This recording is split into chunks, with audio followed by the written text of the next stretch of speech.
Hello, welcome to my reading wrap up for January. It's almost the end of February. But honestly, I feel like a lot of people I've seen have done their January reading wrap ups late, so I don't feel that bad. Goal for today, if you would please, share my goals, is to film this video in under 10 minutes because my videos have been getting a little bit long, and I feel like if I have a lot to say about a book, I can make a separate video. 30 minutes is just a lot to watch, and it's a lot to edit, and I do this on my phone, and I don't want that, you don't want that. We're gonna make it quick, okay? So, before I get actually started with the videos that I finished, there was one book that I've been working on and I mentioned in my currently reading section, and that is The Snow Child by Ewan Ivy. Ooh, and my pretty bookmark is in there. I am going to cease operations of this book at this moment because I really want to read it. Like, it's called Snow Child. I want to read it when there's snow, when it's a winter wonderland, and I can imagine, a frigid, frosty Alaska hellscape. This is not that time, okay? So we're going to be putting that aside for when I get my my light is freaking out. When I get my Winterland delight. That being said, into the actual books, I don't have a lot of them with me for various reasons, but the first one that I finished, I read mostly last year, and I finished on the first of this year is The Plague by Albert Camus.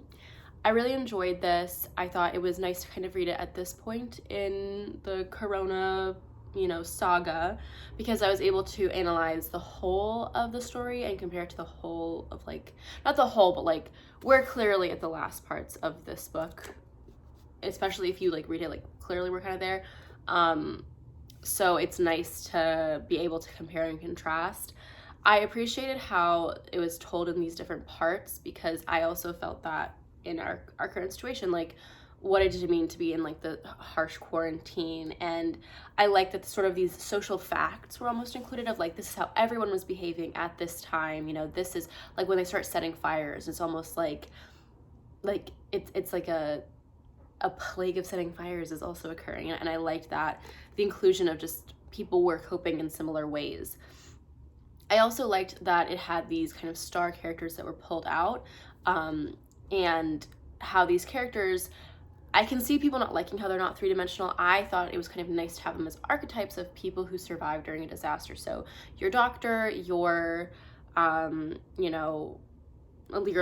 your young lover, your artist, and I appreciated them as kind of stand-ins for ways of reacting to bad situations.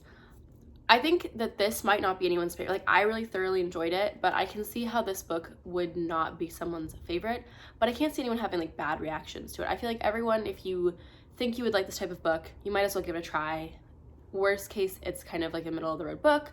Best case, you enjoy it like I did. After this, I listened on audiobook to Fed Up, Emotional Labor, Women and the Way Forward by Gemma Hartley. I listened to this because of the Financial Diet Book Club that I actually didn't get to go to because I wanted to play a board game with friends instead.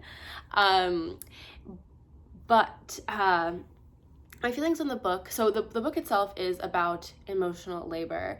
Emotional labor is sort of this idea, I would describe it based on the book. It's all of the thought process that goes behind labor, specifically domestic labor, often uncompensated domestic labor, i.e. when you are doing planning out dinners for a week and you have a family, you can't, there's the labor of buying all of the stuff, physically cooking, physically cleaning up. There's also the cost of the supplies, all that stuff. But the emotional labor is planning out, okay, this is when we're going to cook this. This is I have to consider everyone's dietary needs, everyone's likes and wants. I have to make sure that there's enough food because one of my kids eats a lot, but one of my kids is a really picky eater, so I have to make sure everything, you know, they can eat. I have to have a dessert, but one of my children is allergic to something, so I need to, you know, I have to plan around all of this stuff. It's almost like the project management of like domestic labor. And I enjoyed the book. I think this is a fascinating discussion and a fascinating way of explaining why, you know, the seemingly easy work that women are often kind of forced into doing, why does it seem hard? Why do women almost complain about it? And it's like, well, and also to like asterisks, I don't think all of this is split down evenly. Like I think it's traditionally female work, but that is obviously up to interpretation. Some of the examples in the book, I wouldn't say were examples in my family of the type of labor that was like divided by like the gender of my parents. Like in the book, she talks a lot about like Christmas cards and like family birthdays. And in my family, it's definitely like, no, that person takes care of their family. Like my mom's side of the family, my mom is the one telling me about their birthdays. My dad's side of the family, it's my dad. You know, there's not any expectation of like cross-pollinating that information. But also in my household, my mom does all of the dishes. Like I do the dishes when I'm there, but I don't live with my parents anymore. Like she does all the dishes, but in her household growing up, it was evenly split. And also laundry in her household was evenly split because they were in the Soviet Union and you had to do it by hand. So there's just sort of this interesting look. It's not always evenly divided. And I think that is something I kind of wish the book had a bit more of. It really focused, I think, a lot on Hartley's personal experiences. And while that is fine, I think it loses something because she's coming from a really specific background, white, Southern American, Christian background, and a lot of people cannot relate to that, myself included. Okay, so I would like to clarify, because that was so stupid, that I mean there are certain elements of Hartley's viewpoint that I cannot relate to. A lot of them I can, but a lot of them I can't. I'm not from a really Christian family. I'm not really from the South like that. So certain things I understand, certain things I don't understand. That's all I was trying to say. Obviously, I'm white. And I think so much time was spent on that she lost opportunities to broaden the scope of the book. And I think, I even think I was watching something, oh my God, I think it was a Some More News clip, and it was talking about how poverty can be expensive. And one of the things they brought up is like laundromats. And yeah, I was like, that's something that easily could have been included in her book about like, hey, laundry, here's all of the emotional labor that goes behind laundry. Now imagine you have to do that at a laundromat and you have the cost of going there and all of these other things that make, that make that experience more physically intensive, more cost intensive, and more, more emotional laborly intensive. I just said I was gonna do this in less than 10 minutes. It's 8 minutes in, so we can kiss that goodbye. But yeah, good book. I just wish that maybe less about her personal experiences, more about more generalized broad experiences. Next up, Our Wives Under the Sea by Julia Armfield. I feel like this has been, I've seen this sort of pop around BookTube. It seems to be really popular for good reason. I think it's a quick read. I did it on Libby. A quick read, and it is this sort of pseudo Lovecraftian creepy horror, not jump scare horror. And it deals with sort of two storylines. Oh, it reminds me of Jeff Vandermeer's Annihilation. The first part, right, when like the main character's husband returns, it's like that, except this is a gay couple. So it's the wife returning back, but it's sort of told in two parts. The wife who is like at home, has stayed home the whole time, and her dealing with her wife who's returned from a trip that was supposed to last, like under the sea, that was supposed to last like 2 weeks or 3 weeks or something, and then it's 6 months later, like they got trapped down there, and her wife has returned and her wife is acting weird. So it tells like the stories of the woman under the sea that time, and then also the wife who's currently dealing with all of this stuff as her wife is kind of crumbling or disappearing or acting weird just right before her eyes. And I loved the like emotional discussions behind this book, the relationship, the anxieties that the characters talked about. I also loved how it felt like the first like 10 minutes of a scary movie, how it's like those like inklings, like something weird's coming, like something like shit's about to hit the fan, but we're not there yet. And I just thought that was a really beautiful way of telling that, like the creepiness and the uncertainty, because it's like you're telling yourself, no, everything's fine, like I'm just seeing things where it's not really there. And the whole book you're wondering, like, is this just, are they seeing things that aren't really there? And I will say, stick with it, like it does have, in my opinion, a satisfying resolution, not necessarily an explanation, not necessarily a big reveal about the monster, about like if there is a monster, like, but it's not something where it's like you left and you're like, what was it? Which sometimes can be nice, but sometimes like I want to know, what is it? Is it ghosts?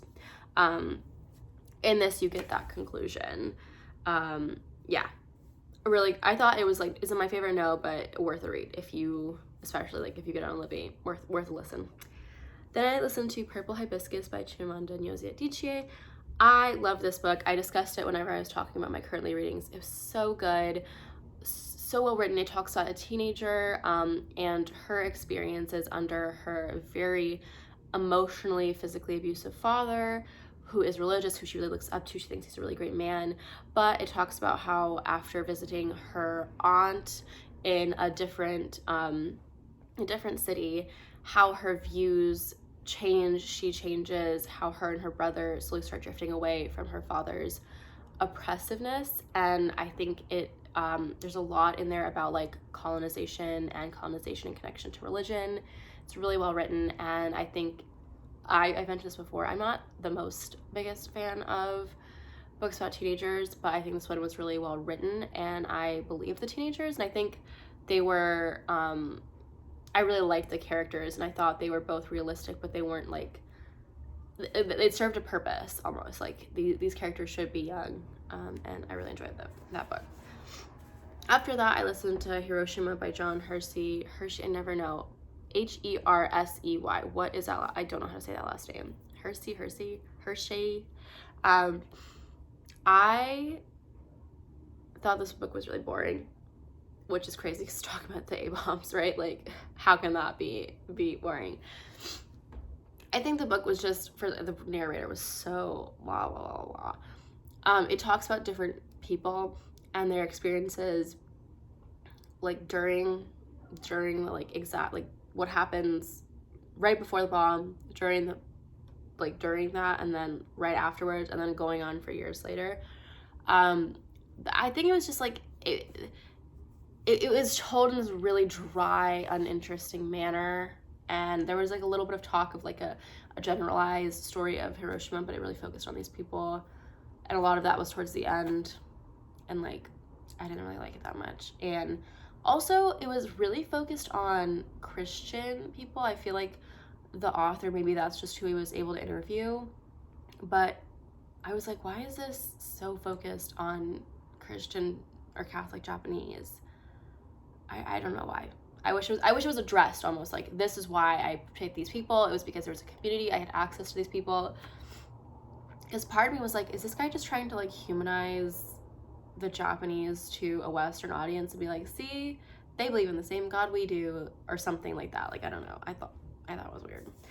Like, I don't, like, was it informative? Yes, but I don't read it. Read something else. Read Black Rain.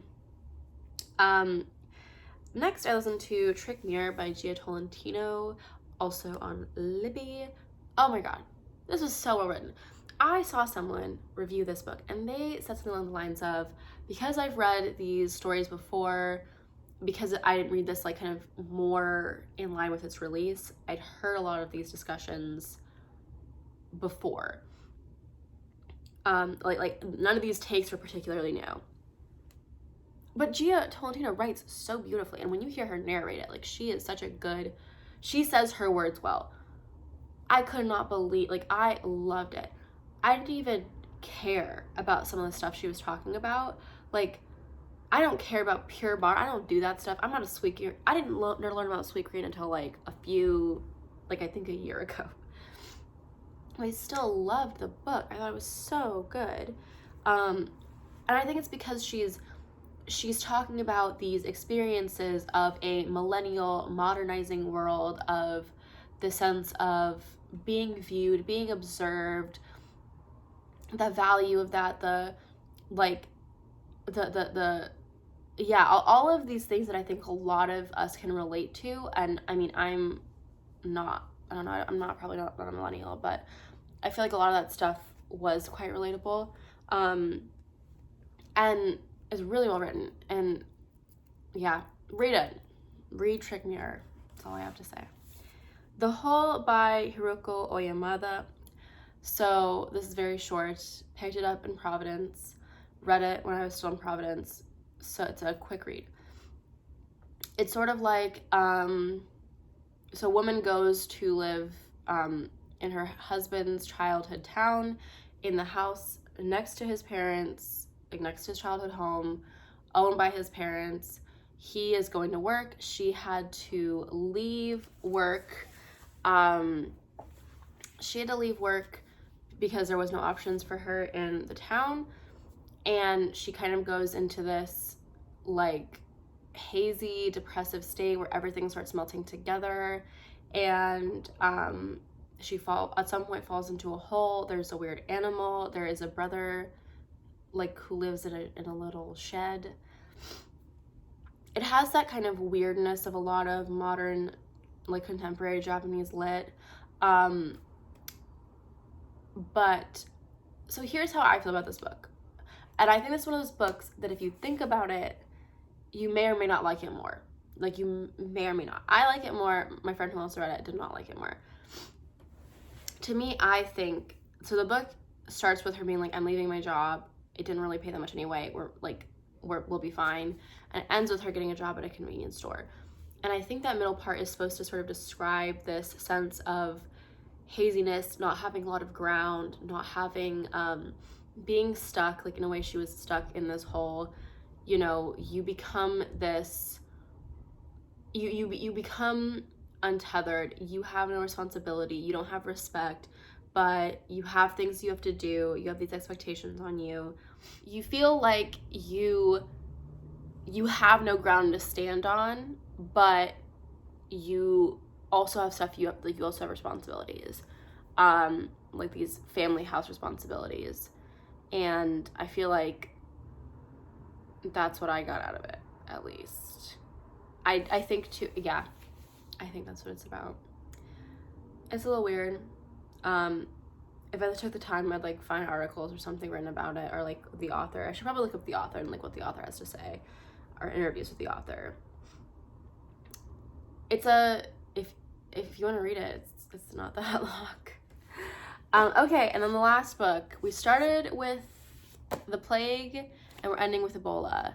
Ebola 76 by Amir Elsir. This was a good book. I really liked this book. Also quite short, also purchased in Providence, Rhode Island. I got this one at Riff Raff. Check out my Providence vlog / book haul. This is a book about a factory worker who brings Ebola to his town in Sudan, and like the effect and ramifications of that, how different characters experience Ebola, how they experience the fear of Ebola. There is a lot of cultural commentary, commentary on class, and it is very dark but humorous. I think the author has a really kind of biting wit. So for example, a guitarist is coming to visit the town, and this is what the narrator says. The local children, who viewed everything as a possible source of entertainment, even their parents' underwear, had scribbled graffiti onto these posters, while the grown-ups preferred to tear them from the walls and replace them with pictures of naked women, dirty jokes, or other lewd images. So just that juxtaposition of like children who seek entertainment in everything, they graffiti this stuff, and you think like, oh, it's gonna be this like chiding of those children, and then it sneaks around. It's like, and here's what the adults did. I think it was so freaking funny, and I also liked how like Ebola was personified. It is a character. It seeks and wants devastation. We hear Ebola's desires outwardly stated. It laughs whenever it's about to kill someone. Whenever it hears hopes and dreams, it's excited to ruin them and dash them. So yeah, I really enjoyed this book. I thought it was well written, and it was kind of fun to read it like after the plague and kind of have those two books as a comparison. And a book that I read in February also involves the plague, so I guess I'm just on like a virus roll. Okay, currently reading. I am currently reading 2 books. One of them is It's just slow going because I think I mentioned this in my last video. It's a lot of world building, but yeah, I'm halfway through that. And then also today I picked up, I started reading another Providence book.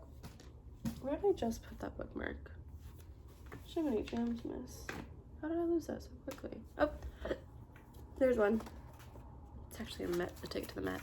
And I'm almost over halfway through with that one. And I just started it today. It's a very quick read. Like, I'm not a quick reader necessarily, but this is a quick read. And it is Brickmakers, oh my god, by Selva Almada. And it is about, currently it's like these 2, first sons. Is there like a term for that? Like, not matriarch, but like the 2 heirs, of these 2 brickmaking families. They are dying, and as they are dying, you see the history of their family, of their lives, of their parents' lives, and yeah, it is fascinating. I feel like there's other elements we're gonna get into, like a romantic element, but I haven't really gotten to the discussion of that in this particular book. Yeah. So yeah, there we go. Well over 10 minutes, so I lied. I apologize for that. Hopefully I can edit this down. And I hope you enjoyed this video. Let me know if you've read any of these books, if you have any recommendations, and I will see you in another video soon. Thank you.